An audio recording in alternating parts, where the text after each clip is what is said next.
Hi, Pastor Ralph with you. If you've been with me for the last 3 video segments, you're recognizing that I'm taking quite a while to go through a fairly short scripture, which sometimes we do. We have scriptures that seem to have greater significance for us than others. Maybe this has been an important segment for you. It certainly has been for me. I'm finishing up with Romans chapter 12, the second verse, the last part of it. Then you'll be able to test and approve what God's will is, his good, pleasing, and perfect will. And I remember when I was in college and in a college Christian group, there were folks who were trying to figure out what God's will was for their lives. And so the context was about kind of the long-lasting and the future-oriented kind of a perspective. Not so different from something Abraham received from God, a call. I want you to go. Go from this place to the place I'll show you. And there was clear communication and there was direction, at least to get going, but not exactly to the where. When you get there, you'll know. And that's been the challenge, I think, for a lot of us when it comes to exploring what God's will is.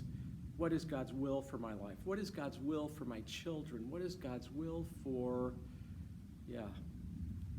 But there's a different quality of God's will that has so much more to do with the moment by moment and what's going on in this day and how am I supposed to live.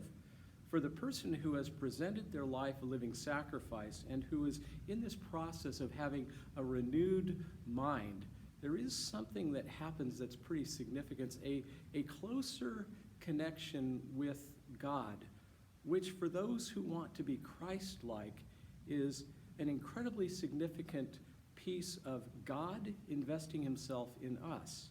So to have this sense of what God is willing, you can look at the broad scriptures and get a sense of what God is willing for how people will treat one another.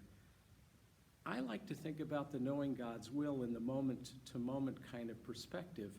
And we don't always have a 100% sense of what we're supposed to do in a particular circumstance. Somebody comes to you asking for help, for money or something like that, and it's a fair question. Am I, Lord, supposed to have help? Am I supposed to bring the money? Or will you give me a sense of something else? And I'm learning, and it's taken me a long time to enter into this place to ask a lot more questions in that kind of a conversation when someone comes for help. Is it the immediate need that is the one that I can provide, or is there a different need that I can provide? But knowing God's will for relationship, for one, opens up a different potential for responding to a request with not necessarily what the person is asked, but perhaps closer in tune to what they need and at its best from God. So being able to discern God's will has so much to knowing what is God about right now in this moment. So I hope that may be some help, this whole idea of getting in tune with God and then living in relationship with others as God's representative, as someone following Christ. It's not easy. It is really a challenge, but is part of why we consistently live as people of faith, not always knowing exactly what to do, but trusting at some point that God is going to help us and being humble enough to recognize when we fail or when we need help. So blessings on your day, and look forward to seeing you again tomorrow.